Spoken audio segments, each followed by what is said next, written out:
5 ರಾಜ್ಯಗಳ ವಿಧಾನಸಭಾ ಚುನಾವಣಾ ಫಲಿತಾಂಶ ದೇಶಾದ್ಯಂತ ರಾಜಕೀಯ ಚರ್ಚೆಗೆ ಗ್ರಾಸವಾಗಿದೆ. ವಿಶೇಷವಾಗಿ ತಮಿಳುನಾಡಿನಲ್ಲಿ ನಟ ವಿಜಯ್ ನೇತೃತ್ವದ ತಮಿಳಗ ವೆಟ್ರಿ ಕಳಗಂ ಮೊದಲ ಬಾರಿಗೆ 108 ಸ್ಥಾನಗಳನ್ನ ಗೆದ್ದು ಅಚ್ಚರಿ ಮೂಡಿಸಿದೆ. ಈ ಫಲಿತಾಂಶ ಹೊಸ ರಾಜಕೀಯ ಪಕ್ಷಗಳ ಸಾಧ್ಯತೆಗಳ ಬಗ್ಗೆ ದೇಶಾದ್ಯಂತ ಹೊಸ ಚೈತನ್ಯ ಮೂಡಿಸಿದೆ. ಇದೀಗ ಅದರ ಪರಿಣಾಮ ಕರ್ನಾಟಕದಲ್ಲೂ ಕಾಣಿಸಿಕೊಳ್ಳತೊಡಗಿದೆ. ಇಲ್ಲಿ ಮುಂದಿನ ವಿಧಾನಸಭಾ ಚುನಾವಣೆಗೆ ಇನ್ನೂ 2 ವರ್ಷ ಬಾಕಿ ಇರುವ ನಡುವೆಯೇ ಹೊಸ ರಾಜಕೀಯ ಪಕ್ಷ ಸ್ಥಾಪನೆಗೆ ಚರ್ಚೆಗಳು ಶುರುವಾಗಿದೆ. ಕನ್ನಡದ ಬಿಗ್ ಬಾಸ್ ಮಾಜಿ ಸ್ಪರ್ಧಿ ಹಾಗೂ ವಕೀಲ ಜಗದೀಶ್ ಕೆಎನ್ ಹೊಸ ರಾಜಕೀಯ ಪಕ್ಷ ರಚಿಸುವ ಸುಳಿವು ನೀಡಿದ್ದಾರೆ. ನೀವು ಸಣ್ಣ ಆಗ್ಬೇಕಲ್ವಾ? ಅದು ಒಂದು ಉತ್ತಮ ಆಹಾರದಿಂದ ಸಣ್ಣ ಆಗ್ಬೇಕಲ್ವಾ? ಪ್ರತಿದಿನ ನಮ್ಮ ಜೀನಿ ಸ್ಲಿಮ್ ನ ಯೂಸ್ ಮಾಡಿ ಯಾವುದೇ ಸೈಡ್ ಎಫೆಕ್ಟ್ ಇಲ್ದಂಗೆ ನೀವು ಸಣ್ಣ ಆಗ್ತೀರಾ.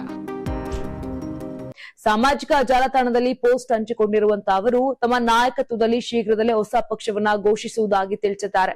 ತಮ್ಮ ಪೋಸ್ಟ್ ನಲ್ಲಿ ರಾಜ್ಯದ ಪ್ರಸ್ತುತ ರಾಜಕೀಯ ಪರಿಸ್ಥಿತಿಯ ಬಗ್ಗೆ ಅಸಮಾಧಾನ ವ್ಯಕ್ತಪಡಿಸಿರುವಂತಹ ಅವರು ಕಾಂಗ್ರೆಸ್, ಭಾರತೀಯ ಜನತಾ ಪಕ್ಷ ಹಾಗೂ ಜನತಾ ದಳ ಪಕ್ಷಗಳ ಆಡಳಿತದಿಂದ ಜನರಿಗೆ ಬೇಸರವಾಗಿದೆ ಅಂತ ಹೇಳಿದ್ದಾರೆ.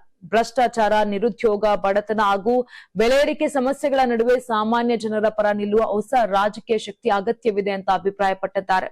ಹೀಗಾಗಿ ಮುಂದಿನ ವಿಧಾನಸಭಾ ಚುನಾವಣೆಯಲ್ಲಿ ಸಾಮಾನ್ಯ ಜನರನ್ನ ಮುನ್ನಡೆಸುವ ಹೊಸ ರಾಜಕೀಯ ವೇದಿಕೆಯನ್ನ ನಿರ್ಮಿಸಲು ಪ್ರಯತ್ನ ನಡೆಯುತ್ತಿದೆ ಅಂತ ಜಗದೀಶ್ ತಿಳಿಸಿದ್ದಾರೆ. ಒಟ್ಟಿನಲ್ಲಿ ತಮಿಳುನಾಡಿನಲ್ಲಿ ವಿಜಯ್ ಅವರ ಟಿವಿಕೆ ಪಕ್ಷದ ಸಾಧನೆ ಪ್ರೇರಣೆಯಾಗಿ ಕರ್ನಾಟಕದಲ್ಲೂ ಹೊಸ ರಾಜಕೀಯ ಪರ್ಯಾಯದ ಚರ್ಚೆ ಶುರುವಾಗಿದೆ. ಆದ್ರೆ ಈ ಹೊಸ ಪ್ರಯತ್ನ ವಾಸ್ತವ ರಾಜಕೀಯದಲ್ಲಿ ಎಷ್ಟು ಪರಿಣಾಮ ಬೀರುತ್ತದೆ ಎಂಬುದನ್ನ ಮುಂದಿನ ದಿನಗಳು ತೀರ್ಮಾನಿಸಲಿವೆ.